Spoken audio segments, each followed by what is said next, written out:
de Jésus notre Seigneur, l'amour de Dieu le Père et la communion de l'Esprit Saint soient toujours avec vous. Nous sommes revenus au temps ordinaire en cette année C.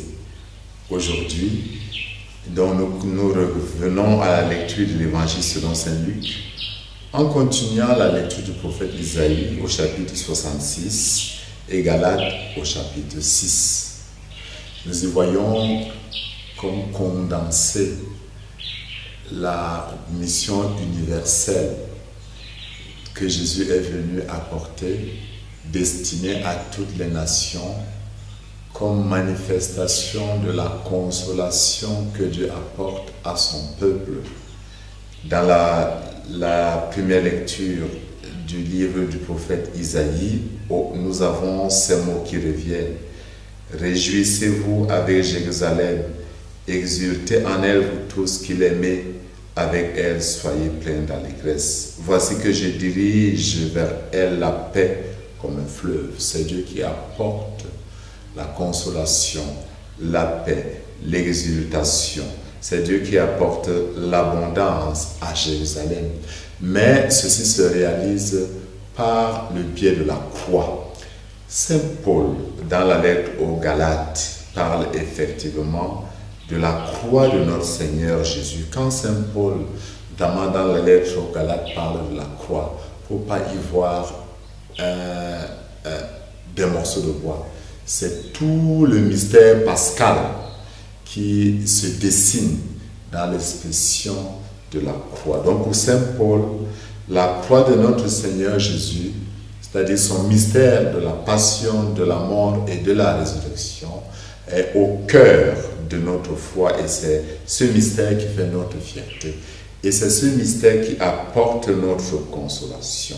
Ce qui compte, ce n'est pas être circoncis de Saint Paul ou d'être incirconcis, c'est d'être une création nouvelle, ce qui est opéré spécifiquement par la puissance de Jésus, mort et ressuscité, et qui nous apporte donc par l'envoi des disciples la grâce de Dieu sur le royaume. Et c'est effectivement le grand message de l'Évangile. Qu'est-ce que nous trouvons de beau dans l'Évangile? Jésus a déjà envoyé précédemment les 12. Maintenant, il envoie 72. Dans Genèse 10, nous voyons que l'ancienne mentalité concevait le monde comme composé de 72 nations. C'est comme si Jésus envoyait donc des disciples pour chaque nation sur cette terre. Effectivement, la parole de Dieu nous est parvenue parce que les gens ont été envoyés comme le Christ avait dit, aller de toutes les nations, faites les disciples.